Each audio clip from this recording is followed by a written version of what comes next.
So you may have seen the thousands of resources that are available here on my website, jaredoleary.com/drum.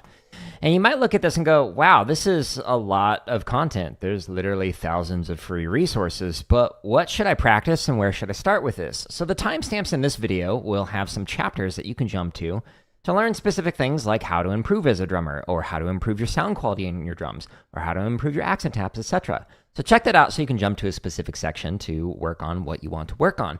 Now, quick intro into who I am in case you're not familiar. I've been drumming since 1998. I have a bachelor's, master's, PhD in music education. I've taught every single grade, kindergarten through doctoral student. And you can find my full CV at /CV instead of /drum if you want to see what all my academic qualifications are and background in percussion and teaching are.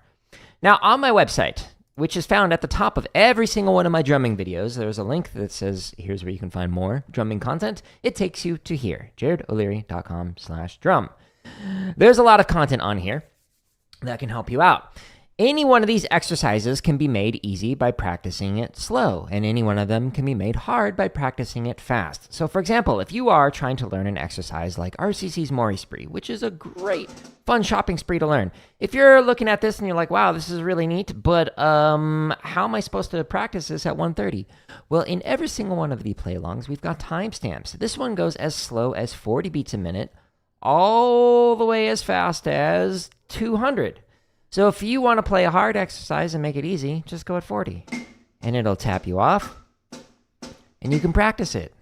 As somebody who's been playing currently for over 26 years, I still refine the basics. On all these practice streams, I'm practicing this stuff very slowly, going through this at 40 beats a minute, and sometimes even slower on some of the 16th note BPM play-alongs and whatnot. So if you think you're past the basics, it's just one of those things that you will never actually graduate from. You'll always be working on refining the basics. So make sure that you do not take this lightly and go, oh, I know how to play that already. There's always room for improvement on there. Now, let's talk about how to improve as a drummer. So if you go to my website, and you scroll all the way down to the tips and lessons section, we've got it organized so that we've got some books and gear that I recommend. These are helpful for kind of like some self-study and whatnot. So if you click on here, this has some like books for drum kit that you can use. Most of these are Amazon affiliate links, by the way, so a little disclaimer there. It gives me about 4%-ish from Amazon if you use one of these links before you purchase anything. You could buy your groceries after clicking on one of these links, and I actually get about 4%-ish back. But here's books for malice, here's books for rudimental, for some concert snare, timpani. Here's some of the hardware that I use when I'm playing a drum kit. The pads that you see on the screen, as well as the sticks that I use are the Hardeman hammers, etc. So if you want to do some self-study, you can do that. What I'd highly recommend, actually, is to study privately with somebody. It can help immensely to get a good teacher. And you can also do those remotely. So often people will do a Zoom or Skype lesson. But they're expensive. And no, by the way, I don't teach privately anymore, so this is not a paid promotion for myself. But I highly recommend it. But if you want to get some tips on like how to improve without having to pay to study with somebody, this playlist right here, the Drumming Tips playlist, has over a dozen hours of free drumming tips. Just skip past the videos that say members first. Any one of the videos that say members first are scheduled to release for free. There's over 400 of them, yes, more than a year's worth of content currently scheduled to release. So some of the videos might take a long time until they'll come out. So if you sign up for membership, it does help me out, and you get access to all of those videos. But they all are releasing for free. Like right now, we currently have 80 of them. There's a ton of drumming tips in here that can help you out with your own playing and whatnot. So for example, if you want to like work on your... what should you practice first? You can click on this. If you want to work on your tenor technique, you can click on one of those, etc. Each one of these, when you click on them, it has timestamps in the description that's got different topics in here. So for example, I'm talking about a fun way to improve your focus as a drumline. And then I talk about what to do when you're unmotivated, but you need to practice. So there's a lot of different topics inside of here that are more than just what you see in the title of this. So this can help you out with your own practicing. Loud, Jared. We have also got this playlist that has all of the prior live streams. So if you're interested, you can find what I was practicing, and you can see how I was practicing, including all the raw mistakes, etc. People often come in here and ask me some questions like how to improve or how to teach, etc. And you can actually find the timestamps in the descriptions that shows what I was talking about or what I was working on. Again, you just go into here, and then it shows you for here I was working on 16th note diddle timing. Then I was talking about problems with burnout from working in a school of music or being in a school of music, then more 16-note diddle timing, etc. So you can check that out if you're interested in it. And then we only need one Jared to talk. Thank you, Jared. If you scroll a little bit further down in the tip section, here's some scripted lessons that I have that are very concise lessons on like how to do a stretch and massage routine for your hands to keep them nice and healthy, or what you should hear when you're drumming in terms of how to improve your velocity strokes and overall sound quality, etc. Which, speaking of, I want to talk to you now about how to improve sound quality on drums. So there's a lot of exercises in here that can help you with that. In fact, any one of these exercises can help you with this. But let's talk about how to improve your sound quality when you're playing at one height. So not at like doing accent taps, but all at one height.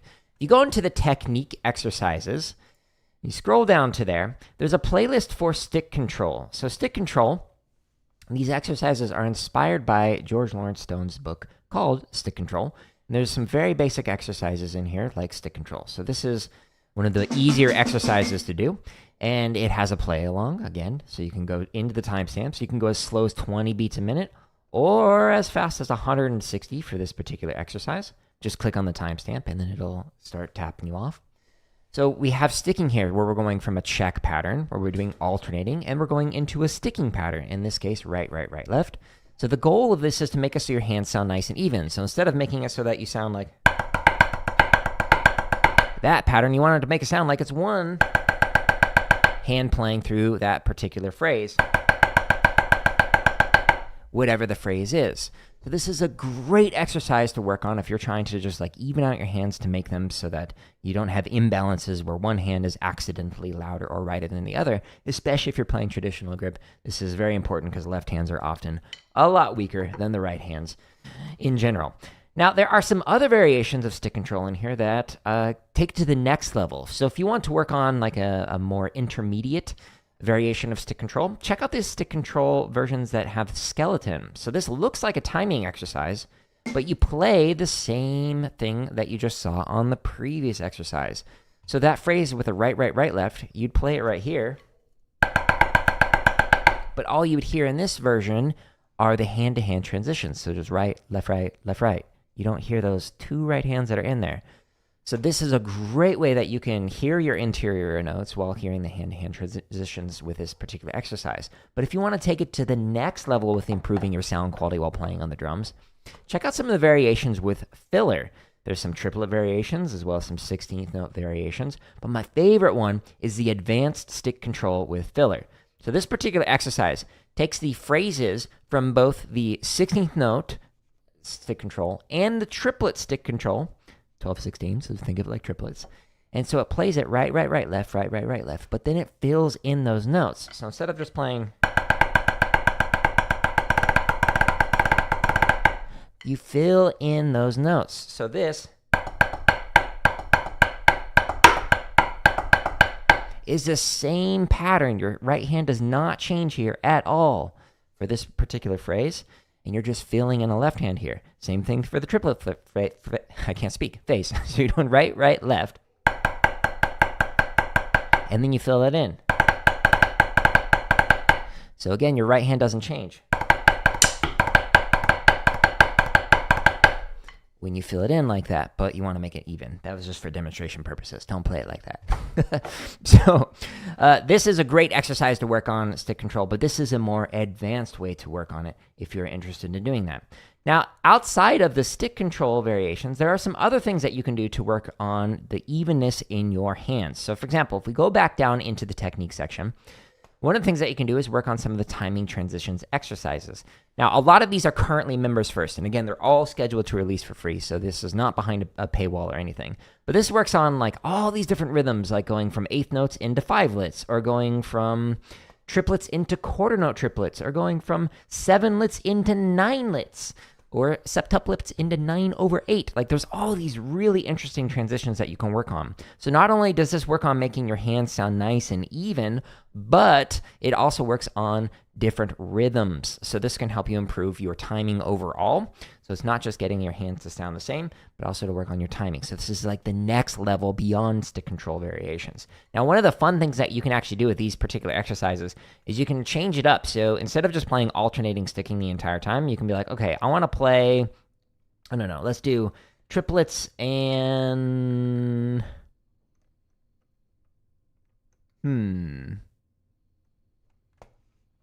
5/4. Why? I don't know. Why not? You go into the timestamps in the description. You can jump to a specific BPM. Like, let's say we want to start at 54 beats a minute. It'll count you off. And instead of playing alternating, play it as a different kind of sticking pattern. So like double stroke. So right, right, left, left, right, right, left, left, the entire time while you're playing through the whole exercise. So that can be an extra added challenge when working on something like this to balance out your hands while working on some different timing transitions. And in this particular playlist, there are over 50 exercises that you can do to work on that. Okay, so this is cool and all to be able to work on like balancing out the hands, but how can you work on improving the sound quality of individual hands? So at the very top of the timing transitions playlist is an exercise called rebound. So this exercise, very simple looking. And I played this like on drum kit yesterday, or I was just doing like snare, snare, bass, bass, snare, snare, bass, bass. Very easy to do. But if you play this on one hand and you start at a high height and you throw the stick into the head and let it rebound, hence the name, as fast as possible off of here while getting out of the way of the stick, not squeezing, no tension, as relaxed as possible, but trying to have the fastest stroke possible, or velocity stroke if you want to call it that. Play through the whole exercise, letting it rebound as quickly as possible while playing through these different rhythms and whatnot. This is a great way to work on your velocity strokes. You can play this at full height, but you can also do a very fast velocity stroke at like a tap height or a rest height, whatever you want to do to work on this. So I highly recommend working on this to improve your sound quality. And again, stay as relaxed as possible. There should be zero tension while doing this. Just focus on a fast rebound, so getting out of the way of the stick as quickly as possible. Now, the last thing that I'll talk about that's specific to working on improving your sound quality on the drums, this is more an advanced technique, but if you go to the double stops playlist inside of here, double stops means you're playing two hands at the same time, so both. So what you should hear is not this, but don't hit your microphone, that's bad. You should hear that popping sound. So not that, that's bad. That's good. So when you're hearing a popping sound, that means both hands are hitting not only at the same time, but the same velocity. So you want to check to make sure that your heights when you're playing this are not changing so that one is higher than the other. But also, going back to the previous exercise, rebound, we want to make sure that they're moving at the same speed, so you're not having one hand being slower than the other hand or faster. And that way you got the same velocity and you get that pop, as opposed to a cha sound, like it sounds like a flam. So these exercises in this playlist have variations that have the B sticking, which means both at the same time. So for example, if you wanted to work on your diddles, you could do all on the right. But the next line is both. So we don't hear that kind of a stroke with it, etc. So this is a great way to work on balancing out your hands while making sure that you're rhythmically accurate, your velocity is accurate, your heights are accurate, etc. So all of the exercises inside of here have the B for double stops, both at the same time. So I recommend taking a look at this particular playlist if you want to take your sound quality on your drums to the next level. Okay, so this is cool and all, but how do you improve your accent taps? So if we go back to here, again, this is linked at the top of every one of the play-alongs, every one of the drumming videos. We go into the techniques exercises. There is a playlist in here that is specific for accent taps. So it's got a variety of exercises that you can do to work on this. What I'd recommend doing is, if you are new to accent taps, start with the downstroke exercises and the upstroke exercises. So downstroke is where you have a tap following an accent on the same hand, so like this. And an upstroke is where the tap follows the accent on the opposite hands, because you're going to go 2, 3, 4, and then you up stroke into the accent. So upstroke, upstroke, upstroke. So these exercises, the downstrokes and the upstrokes, are a great way to start getting used to how to play accent taps and whatnot on the drums. But if you want to take it to the next level, like an intermediate level, start doing some of the variations that like fill in some of the accent taps, or try some of the other accent tap variations inside of here. So just like with the stick control with filler, this variation of accent tap, it's written in 7/4, but don't let it confuse you, because again, you're playing with the play along. But when you're playing through this, it's the exact same pattern on the right hand, but you're filling in with the left hand right here. So 2, 2, 3 is what your hand's playing. 1, 2, 1, 2, 1, 2, 3. 1, 2, 1, 2, 1, 2, 3.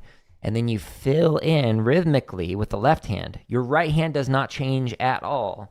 1, 2, 1, 2, 1, 2, 3. 1, 2, 1, 2, 1, 2, 3. So 1, 2, 1, 2, 1, 2, 3. 1, 2, 1, 2, 1, 2, 3.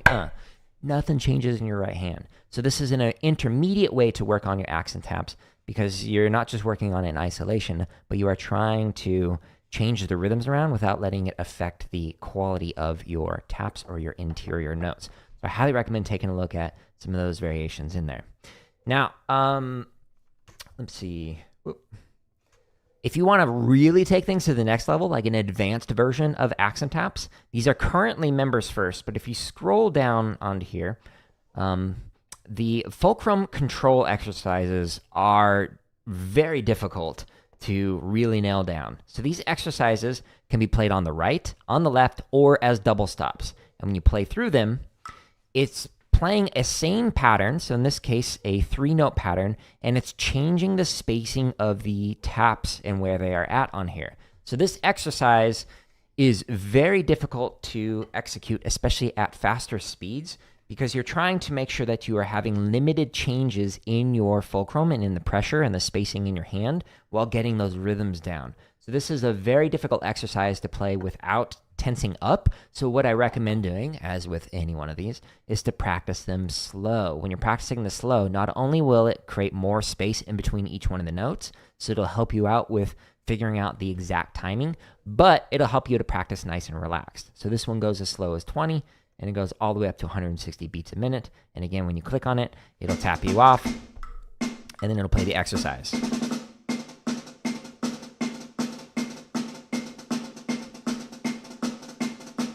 That might be too fast, so you can slow it down. Nothing wrong with that.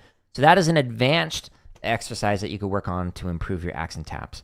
But another really great set of exercises to work on, this is like more of an intermediate, is the accent relaxers and the tap relaxers. So with each one of these exercises, what it's doing is just taking a pattern, either 4-note grouping, 3 notes, 2 notes, or 2 up and then 2 down. And when it plays it, for the tap relaxers, it starts all at tap height. And then you add in an accent that is 1 inch higher than the tap. So it's like an emphasis. And then an accent that is 3 inches higher. And then 9, and then 12, and then it goes back down again, and then lower. Now, the accent relaxers are the opposite of that, where it starts off all at accent height, and then it slowly lowers the taps, and then it slowly raises the taps. So this is a good way to develop control of your accent taps using any of these different variations. You can do it as 4s, you can do it as 3s, 2s, etc. So check those out if you are interested in that. Okay, so now that we've talked about the accent taps, let's talk about how to improve your timing overall. So any of the exercises, if you play them slow, it will help you out with improving your timing.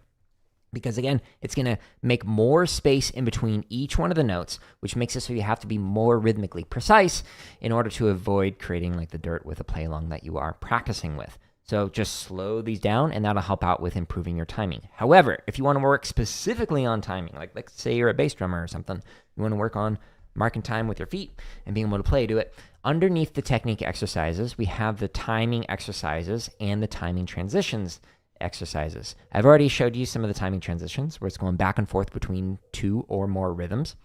But under the timing exercises, we have a bunch of videos that are for 8th note, swung 8th note, excuse me, I can't speak, triplet, and then 16th note, and then finally some swung 16th note. So these are all just different variations of timing exercises that you can practice with. So for example, let's just kind of go to a random one. This one right here. When we look at the pattern in here, here's all the different timing variations in this particular exercise. If we go to another one that is 16th note, for example, this one, number 1, we go under here, and it's a different variation with some different patterns and whatnot. So this is a great way that you can work on your timing. This one is a little more space, a little more open than some of the other ones. So just like explore around here and try and find one that looks like it would be interesting for you to work on and relevant to you. For example, this one might be more interesting, more relevant for what you want to practice. So to work on your timing, again, all you have to do is go under the technique section right here at the top, technique exercises, and then we have timing exercises as well as timing transitions. But as I mentioned again, and I'm going to keep saying this, practicing slow will help out to improve your timing overall. So I highly recommend practicing slow. Okay, so let's talk about how to improve your rolls. So the classic exercises are like 16th note diddle and triplet diddle. So if you click on the playlist for the triplet diddle exercise right here, this is like a exercise that most drum lines will learn as one of the first roll exercises, like triplet diddle with 4 counts. So when you're playing through this, this is your classic. You're adding in 1 diddle at a time on the first partial of the triplet, and then on the second partial of the triplet, and then on the third partial. Sweet, we went through all of the diddle on 1, 2, and 3. Now we're going to do a 5-stroke on 1, 2, and then 3, which is also called an outside 5, and then finally a roll and a tap roll. So this is a great exercise that you can work on to work on your roll exercises. There's also more variations in here, like triplet rodeo, that are good to work on. Explore some of those if you are brand new to this, as well as the 16th note diddle variations. It's the same idea for here. Either 2 counts or 4 counts, same pattern in terms of you're adding in a diddle on the first partial, the second partial, the third, and then the fourth partial. And then you do the same thing with 5-stroke. 5-stroke on 1, 5-stroke on 2, 5-stroke on 3, 5-stroke on 4, which is outside 5s, and then it goes into more variations on page 2. So check that out. Now, if you want to take your diddles to the next level, woo! It's loud. If you want to take it to the next level, underneath the grid variations, if you scroll down right here, there are some diddle variations for 16th note and triplets. If you go to here, underneath this, you could do like diddle on 1. That's cool and all. But if you scroll down a little bit, there's some variations for rolls as well as diddle on taps. So these are a great way to work on like accented phrases that have diddles on the taps with some different accents. So what I'd really recommend, if you want to take it to like the next level of your rolls, not just playing it all at 1 height, but start incorporating 2 heights by checking out the diddle on tap variations for grid. And so this is both for the triplet and the 16th note, can help you out with your own playing. Now, if we want to get even better at being able to play rolls, if we go back to my website and we scroll down to the technique section, there's a few different exercises that I highly recommend taking a look at. So one are the roll timing variations. So inside of here, we go to like the very first one. We have a pattern that is going from a 16th note check into a roll pattern. So this is basically just a triplet roll. I just wrote it out as 6-tuplets so you could see what it looks like. So this is right, right, left, left, right, right. And then it repeats it off the left, left, left, right, right, left, left. Now when we get to the next line, it says inverted 4. So the check is normal. But then it has a single right note followed by left, left, right, right, left, left, right, right, left, left, right, right. So a double right right there. So an inverted roll, instead of playing a roll pattern where you're going right, right, left, left, right, right, left, left, you start with a single note followed by a roll without making it sound like a tap roll. So it's not, there's no space in between the first note and the first diddle. So it sounds just like you're playing a normal roll. But you start with a single note like this. And you end with a double right if you're releasing on the right hand, okay? So this exercise is a great way to try and make this line sound, whoops, you can't see it. This exercise is a great way to try and make this line, the normal roll, sound like this line, the inverted roll. And so at 4, 2, 1's it. So you do 4 counts of it, 2 counts of it, 1 count of it, And then you go into the extension, which has a roll into an inverted roll. This sounds weird, but the purpose of this is to feel the second note of the diddle lining up on the subdivision when you're working on a roll pattern. So for example, I'll show you a triplet diddle in a moment. When you're playing through that, it takes the second note, instead of playing it like in between the subdivision, like this, it actually moves it whoop, so that the second note is on the subdivision, so you can actually feel the second note better. So when you're playing, instead of a roll lining up with the subdivisions like this, so going, an inverted roll goes, it's like an upstroke, so you're getting that second note lining up with that. So this is a fantastic way to work on the timing and the placement of the second note of a diddle is doing inverted rolls. And I'll show you some advanced stuff here in a moment for that. I want to show you some other exercises to help with your timing of rolls. So these are some exercises that I initially wrote out for the high schools that I was teaching. And I learned them, the original variation from Jeff Queen, who's a 4-time world champion snare drummer. I got a couple lessons from him. Very grateful for that. And he taught me some cool exercises that I've enhanced and put into play-alongs.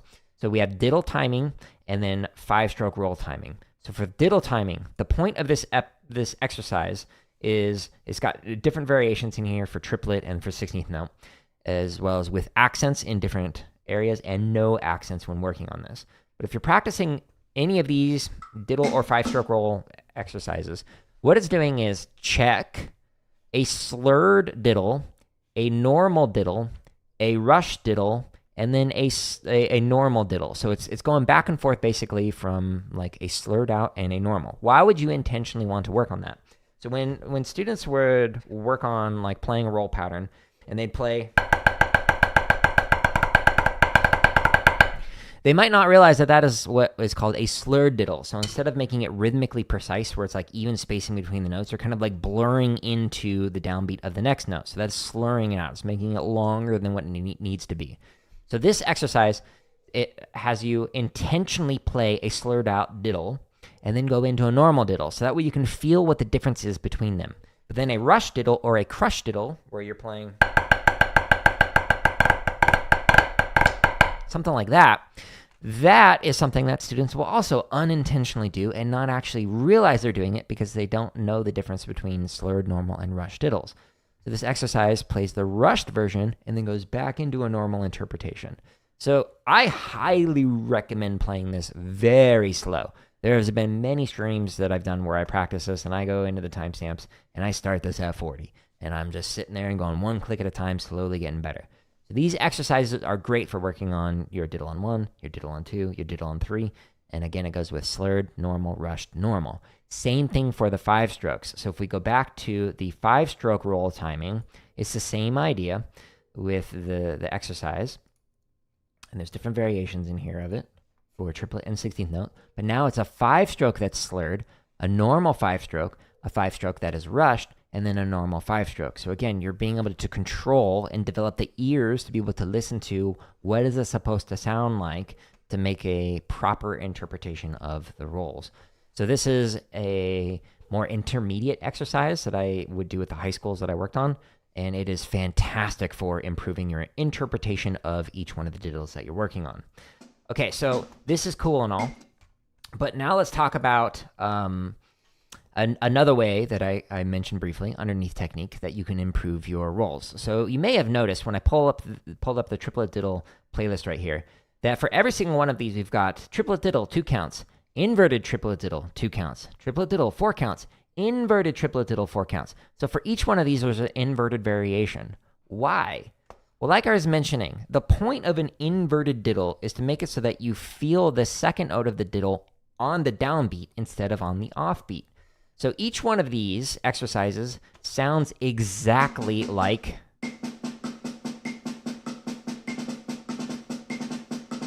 a normal triplet diddle, except you're going with an inverted diddle right here. So this might look like it's a puttada right here, but if you take a look at the very last line right here, you see a single right-hand note followed by a roll. Left, left, right, right, left, left, right, right, left, left, right, right. So if you go through any of the variations with inverted diddles, this is how you can really improve that second note of your diddle. by making it so that it lines up on the partial and feeling that rhythm and being more intentional basically with that second note. So I highly recommend working on that. Okay, so this is more like intermediate ways to work on improving your diddles. So what are some advanced ways that you can work on improving your rolls or your diddles? So one of the ones that I recommend taking a look at is this playlist that has dynamic rolls in it. So this exercise is very basic in terms of the way that it's written. So when you're playing through this, it starts off at forte, and you play a roll that decrescendos, and then you're at piano for 2 counts, and then it crescendos, and then it does 4-count variation of decrescendo, and then eventually a crescendo, okay? So we're just going up and down with this. This is hard because you're trying to make it so that you don't have or something like that. We don't want it to be exponential in any way with our heights. We want it to be linear so that each note is getting louder than the next. This makes it more difficult to practice, which is why I'm saying it's one of the more advanced things to do. Playing a roll at one height is a lot easier than playing a roll that decrescendos, and you're trying to clean that with like 8 other people or however large your like snare line is. So if you go into this playlist, it's also difficult because there are some odd variations of rhythms in here to check out, like triplet into a 7/6. This is one way that you can practice that while working on your dynamics and whatnot, okay? So this is a great exercise that is more advanced that can help you improve your overall playing and whatnot. Okay, so now let's talk about another advanced roll exercise that you can do if you want to take things to the next level. So again, this is underneath technique. Right now, all of these are currently members first. I just made them like a week ago. So they're scheduled to come out several months from now, so stay tuned. But again, I promise they're all scheduled to release for free. But Cold Attack is an exercise that has a variety of different rolls and tap rolls. So something like a triplet roll or a 16th note roll. But it's also got like 7/6 in this case, if you're doing like triplets or 7/2 counts. So these roll exercises don't have any check at all. So how many times have you played as a group where you just have a cold roll where you're just like, all right, here we go, 1, 2, ready, and then you start playing through the roll, whatever it's going to be, and it's like, is that first left hand going to be good or bad? Let's roll our D20, and no, it was terrible. So this exercise is a great way to work on that, where you've got 2 counts of silence, and then you play, in this case, a 7/2 pattern, and then 4 counts, and then 7/2 pattern. So this is a tap roll, but then there's also a variation that is a roll without the tap at the start of this. So all of these variations will be great for that when those release publicly. And again, they'll come out in several months, but because I've got a lot of content. So the cold attacks and the dynamic rolls are great ways to take your rolls to the next level, but they are advanced. Okay, so now let's talk about how to improve 3 and 4-stroke rolls. Thank you for the sub on YouTube. Appreciate it. So again, this is underneath technique. This is 3 and 4 strokes playlist right here. There's a variety of exercises that can help you out with this. So for example, this exercise, 3-stroke strength, is fantastic. This is another one of those exercises that I learned from Jeff Queen that I'm so glad that I learned it. So the accents and the taps are actually more of an emphasis in this particular exercise. So this is a very beginner exercise that I would teach the beginner students, but you only play about 3 inches higher on the accents than you do from the taps. So you play the first line like this.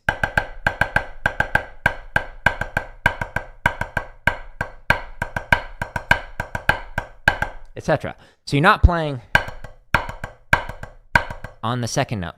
The reason why is you're trying to control and emphasize different parts of the beat. So for the 3-stroke, we're first doing the first note getting emphasized. Then we do the second note getting emphasized. And then we do the third note getting emphasized. So that way, we don't have a 3-stroke that sounds like on accident, but we can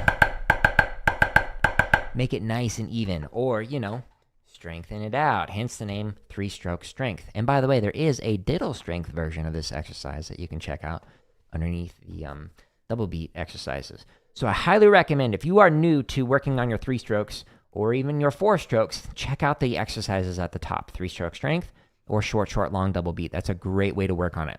If you want to take things to the next level for intermediate stuff, there are some cool exercises to do that, like the isolated 3s, check that one out. Or these like chug variations where you're working on going into 3 strokes or even into 4 strokes, and that can help you out. But when you're playing through these, do not worry about like having very strict heights with this. So just like the exercises I was just demonstrating, if you're working on like chug with threes and fast threes, so you're not playing like this. Just think of it like an emphasis. A controlled rebound that you're doing, a controlled bounce stroke. Whenever you're playing these threes, whether they're slower or faster. So do not try and play these as like full-on accent taps of like 12 and 3. That's not going to go good.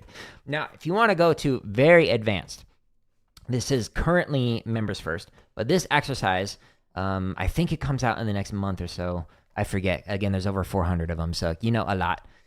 I'd recommend starting off slow. This goes as slow as 20 beats a minute, all the way up to 160, 1 BPM at a time. But the point of this exercise is basically to control the number of bounces you're going to do with it. So you're just alternating the entire time between your different hands. You're either doing 2 strokes, 3 strokes, or 4 strokes on each one of those hands. So for example, like this 2 pattern right here.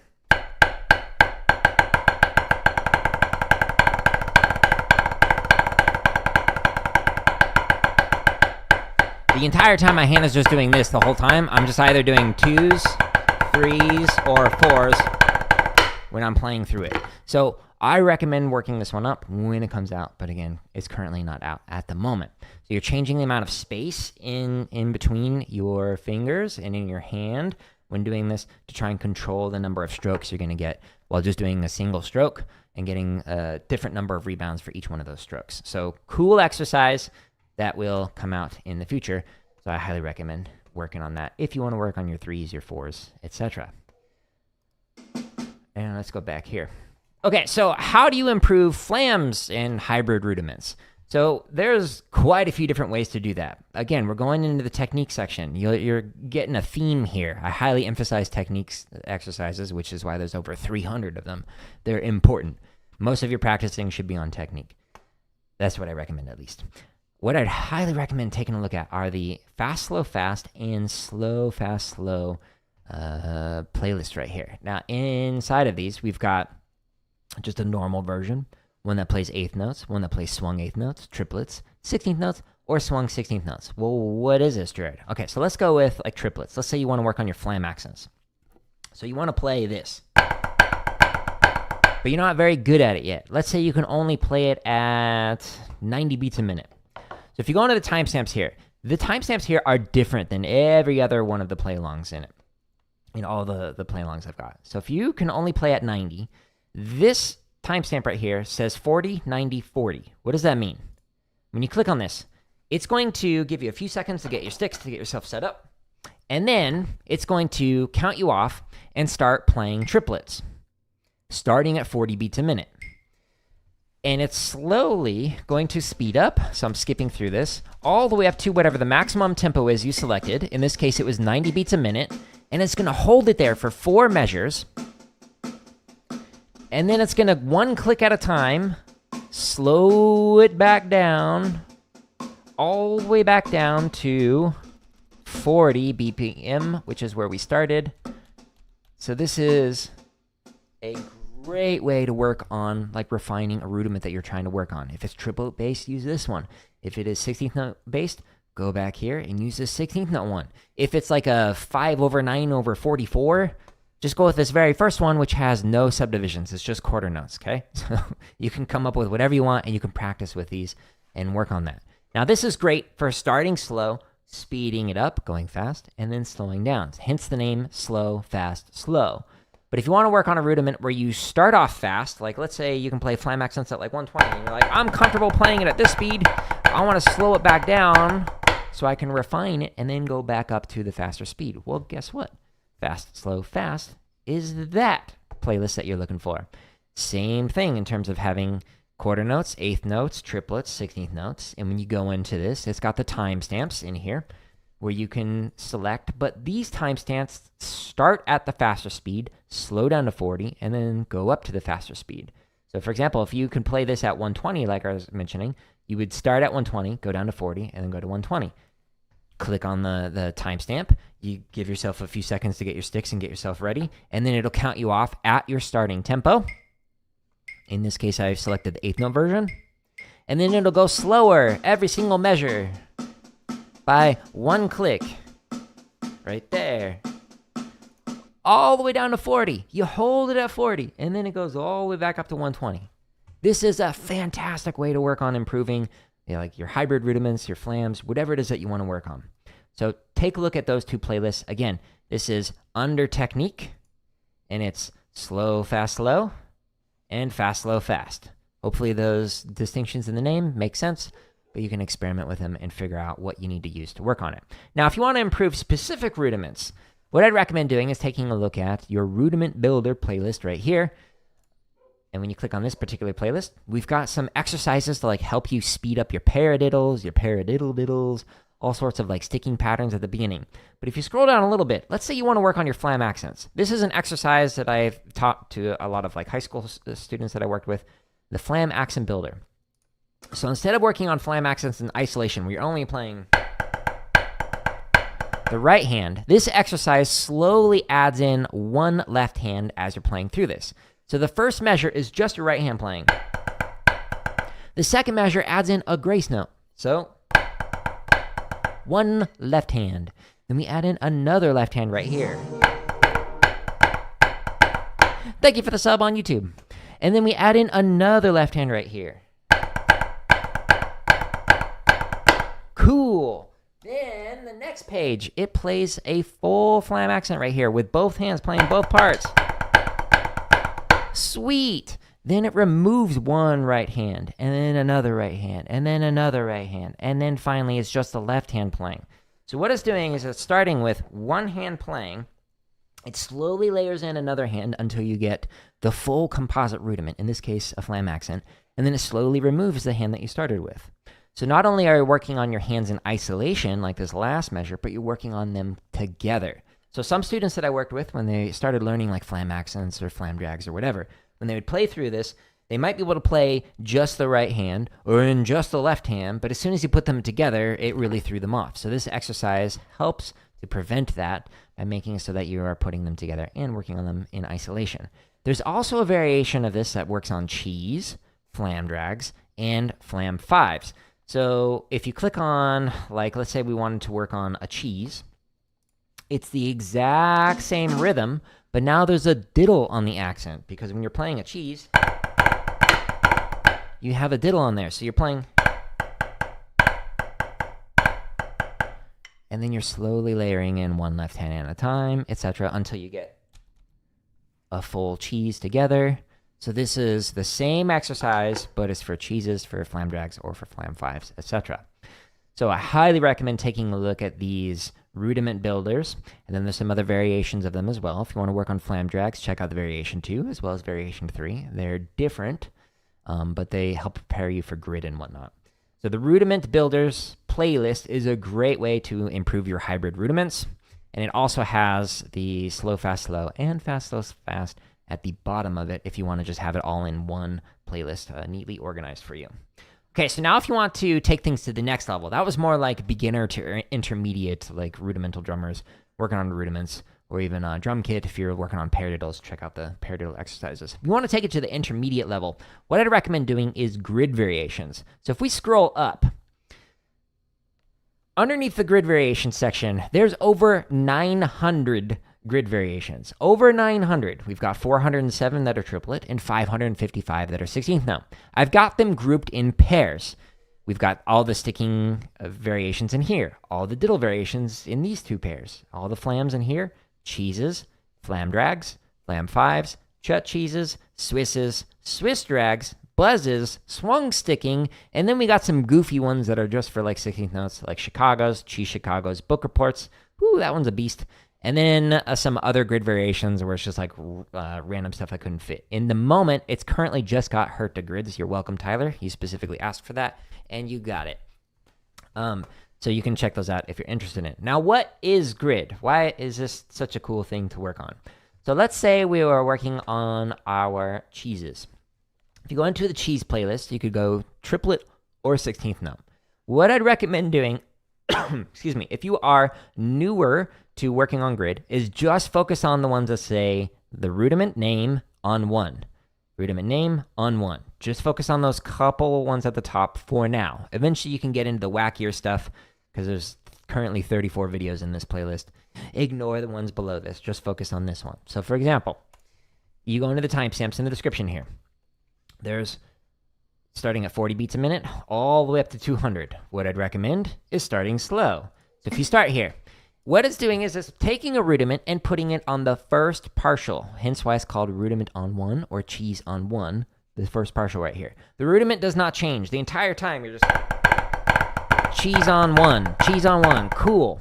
What changes are the accent patterns. So you're going to do 4 counts of an accent on 1.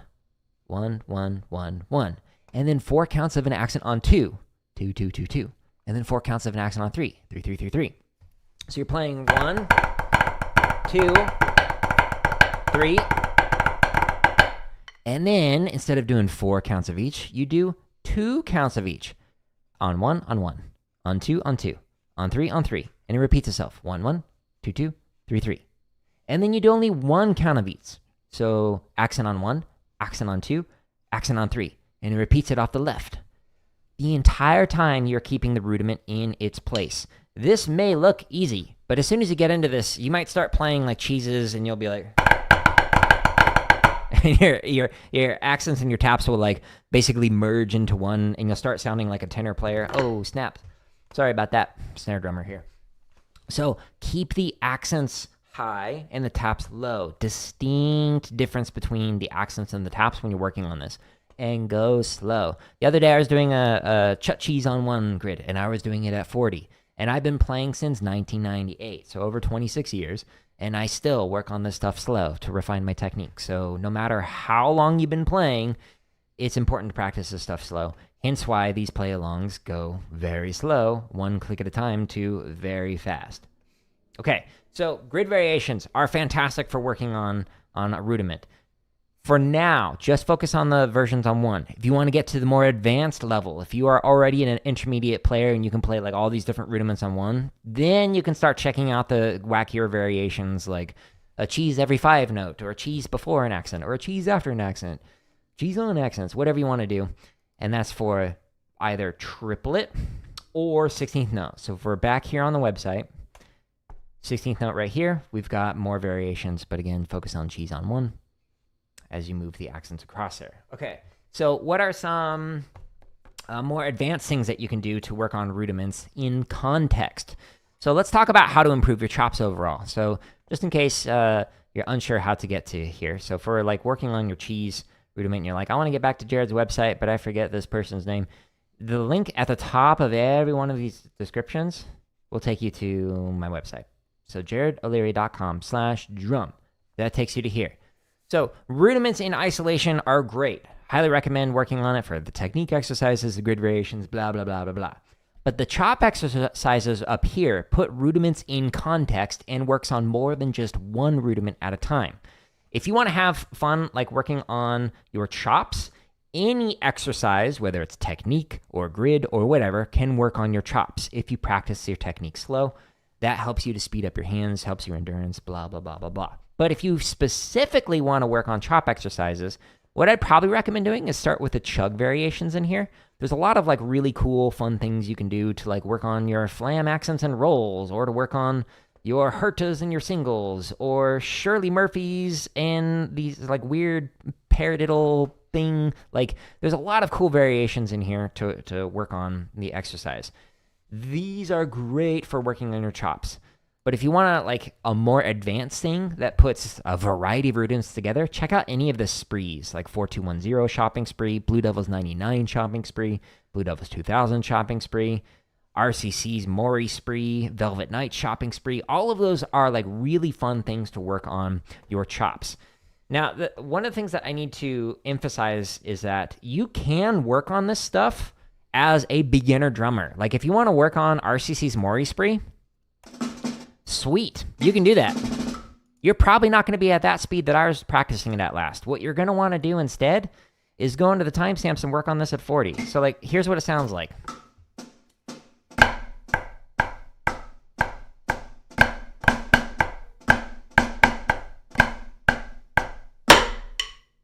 If you can play through it at this speed, it's going to make it so that you can learn a hard exercise while just playing it with proper technique as opposed to like something like that. So I highly recommend working on harder stuff slow. Good morning, Jeffrey. But when I say slow, I don't mean like 90. I mean like 40. Literally at 40. Watch any of the prior live streams where I'm refining stuff, and I will slow this down to 40 and just go one click at a time. Like when I first started learning like RCC's Maurice, I went through this one click at a time. Does it take a while? Yeah. But let's say you spent an hour working on this. How that would be at just about 100 beats a minute, going from 40 to 100. That is an hour well spent of your time going one click at a time working on an exercise. So go slow. Take your time on this. You can learn advanced stuff. Just go slow. But don't make your practice sessions revolve around just chop exercises. When I recommend people practicing stuff, I recommend like 50-ish% of your time on technique exercises on all of these. And then 30 to 40% of your time on grid variations, all of these. And then only 10 to 20% of your time-ish on the chop exercises. There's a reason why there's only 61 chop exercises right now, and there are hundreds of technique and grid variations, is because those are more important. And I say that as somebody who is a center snare for high school, college, DCI, and has taught every grade kindergarten through doctoral student since 2003 I've been teaching. So I've been doing this for a long time. This is what I recommend. There's like no other secret other than like really refine your technique. Now, I need to give a disclaimer here on these chop exercises. Underneath the Flamist play along and the Cheesy Poofs variations, so I reached out to Murray Gussick and got permission from him to be able to create the play alongs for here. But when you look at these, you're like, wait, where's the rest of the music? All the other play alongs have the entire music. Yeah. So the reason why you can hear the entire part, so if we listen to this, see how you still hear this?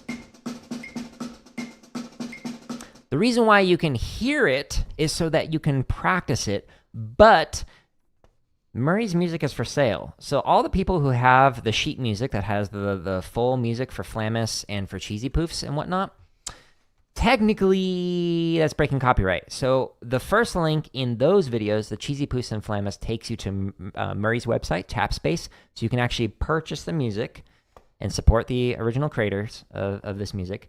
And then the next link is the one that actually takes you to my website. So that's why you can only hear the entire part but can't see it. So it just had to do with copyright agreements with the composer, Murray Gussick, for Cheesy Poofs and for Flamus. But all the other ones show the entire thing because none of these other ones are for sale. Some of them are just like classic exercises that have been taught, passed down by rote forever and ever.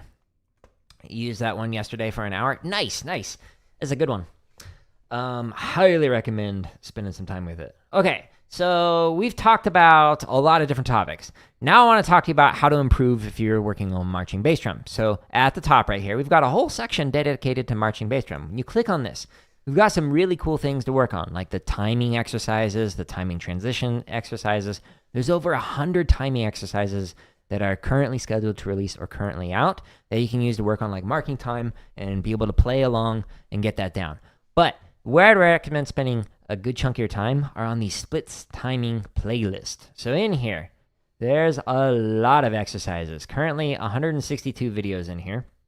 And if you scroll down, a lot of these are scheduled to release in the future. So I've created like 140 of them like a month or two ago. So stay tuned for that.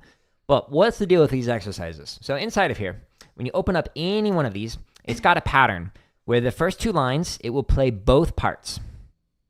The next two lines, it'll mute one of those parts. And then the last two lines, it will mute the other part and unmute the first one. So what do I mean by that? So if we just hit play on this.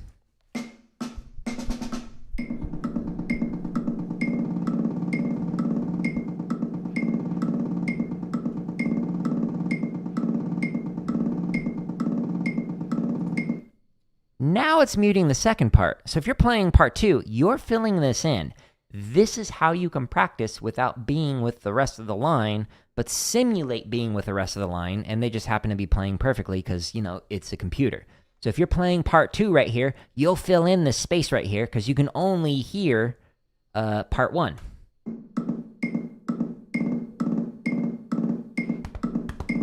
So you fill in part 2 while playing through this. And then if you want to check to see how your playing is, now it mutes part 1 so you can hear, does my part 2 line up with this part 2?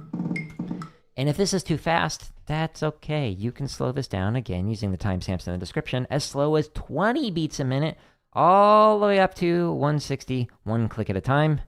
So you can go very slow on this. Some of these patterns are pretty advanced, and then some of them are pretty easy. Now, the ones that are coming out in the future are more than just 2 drums. So we actually get into like 3 drum splits, 4 drums, 5, and 6 drum splits for laser beams, as well as going down and up the different patterns and whatnot. So a lot of marching bass stuff coming out in the future that can help you out, but there's currently a bunch of splits timing variations available. There's also, underneath the marching bass drum section, some permutations. So if you're on a bass drum line with like 5 drums, cool, you'll click on this one. And then there's a bunch of permutations in here. This one has 76 videos in this particular playlist, and this works on different rhythm patterns, moving up and down the drums with like triplets, 16th notes, sextuplets, and 32nd notes, etc. So you can check these out. This does not mute any of the other parts, but this is still a good way that you can practice playing with the line by yourself. So that way you can actually work on stuff at home without having to rely on getting together with the rest of your section. Okay, so that's how you can work on like marching bass drum on your own. So let's talk very quickly about how do you improve at marching tenor drums. So if we go down to here, all the way underneath the tips and lessons, there's the drumming tips section right here, playlist. Again, scroll past the members first ones. There's a video that's number 67. Intro to tenor playing zones. What does that have to do with learning tenor parts?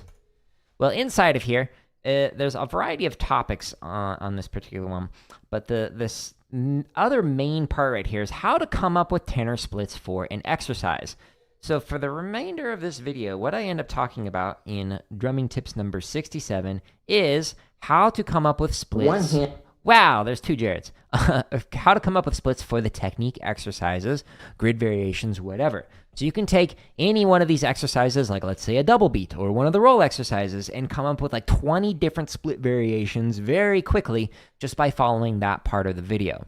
So if you want to improve at marching tenor drums, you're going to work on technique exercises, grid variations, and chop exercises, just like a snare drummer would. But you have to move around on the drums. So not only are you just staying on one drum like this, you have to worry about moving around on multiple drums. So drumming tips 67 helps you figure out how do I come up with splits to work on sweeps on the outside, on the inside, down up the drums, crossovers, etc. So check that one out. And I can create more resources down the road if that's still not enough. Okay, so now let's talk about how to come up with beats and learn limb independence on the drum kit. So if you scroll to the section that is for limb independence, reorganizes here, we've got some exercises that are for 8th note timing, triplet timing, 16th note timing, and then the timing transitions.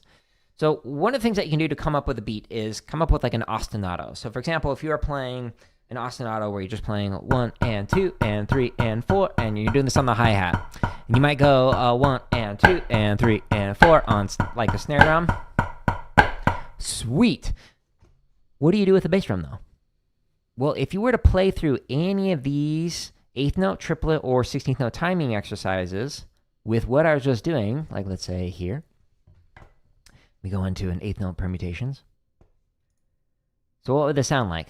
So you'd be like, boom, boom, boom, because it repeats, boom, next measure, boom, boom, boom, boom, etc. I just screwed up. Then you go into the 2s, boom, boom, boom, boom, boom, boom, boom, boom, boom, boom, boom, boom. So you're doing that with the foot. So you play through these different timing exercises with your foot. There's a variety of them, both for straight and swung, if you're doing like a swung pattern. So underneath limb independence, play through these with some kind of an ostinato pattern. You could play just straight 8th notes on the hi-hat. You could play 16th notes, or you could even do like broken 16ths. So like 1 and a 2 and a 3 and a 4 and a 1 and a 2 and a 3 and a 4 and a... Move the mic back. So that's one way that you can come up with different beats, is just sticking with the top part right here, the timing exercises, those first 3. But once you get that down, you might be like, cool, but I'm just playing like 2 and 4 on the snare. So then you can start doing some of the charts right here. So we've got straight charts and swung charts from slow, 40 beats a minute, all the way up to 240. There's 55 charts in every one of these playlists. So if we go to like the straight one, what you can do with this, instead of reading the rhythms so that it's all on the bass drum, what if you played the bass drum as the long notes, so like quarter notes, dotted quarter notes, and the 8th notes, the short notes, are on snare drum? That's going to completely change the way it sounds. And then what if you flip that? So you do the long notes on snare drum and the short notes on bass drum. So this would be like boom, boom, boom, boom, boom, snare, boom, boom, boom, boom, boom, snare, boom. So there's many different ways that you can play through not only these charts here, but also the timing exercises that were listed right here. Now, all of this I outline in the video, how to develop limb independence on a drum kit. So this is an edited version of one of the streams that I did where I talk about all the steps, the sequences that I use to be able to develop limb independence on kit and how I am practicing that. So if limb independence is something new to you, start with this video and it'll show you how to get started this, where you are just literally just like starting with the very basics, just getting one hand moving, and then, okay, now I'm going to start the other hand, get that moving, etc., etc. So that's what I recommend for limb independence. Check out this video and then work through these exercises and then eventually work through these patterns in here. So you can do that. Okay, but if you are a double bass player, what do you do to be able to practice this? So one of the things that you can work on is playing any of these timing transitions with your feet. So you could just play through this, alternating with your feet, going through the whole thing. There's 52 videos in here. It'll keep you busy for a while, and it'll help you work on different timing variations while playing through this. But another thing you can do is underneath the technique exercises, under the endurance and speed playlist, almost any one of these, like 95% of these exercises, if you play this on your foot, or your feet rather, you can get some really cool stuff going. So for example, if you're playing, like you wanted to play some like bleed or something, this variation of chug with Hertas is like a great way to be able to work that up. So if we speed it up.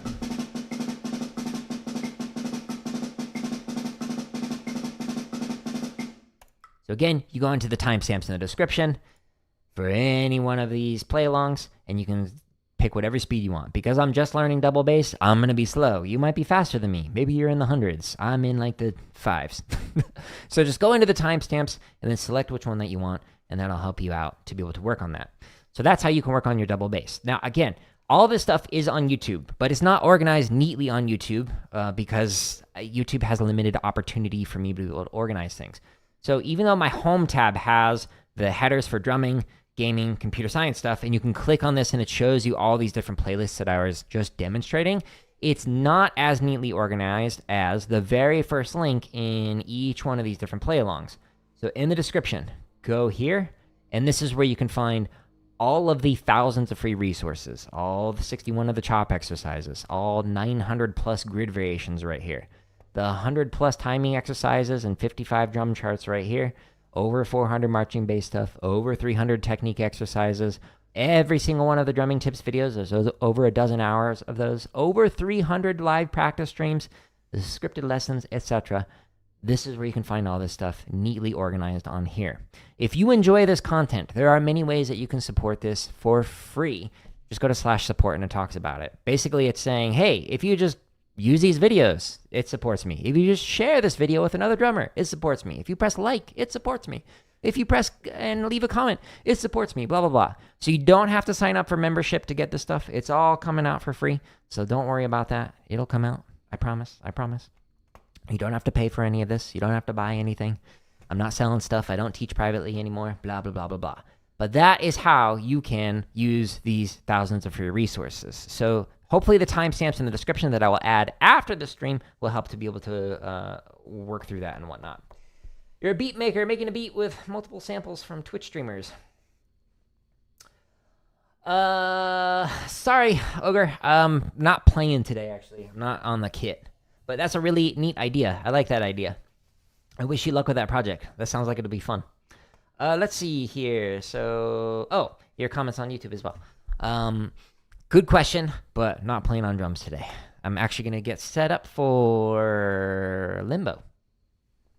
Hello. What's that say? Vinicius? The text is really small. Sorry, I can't read it.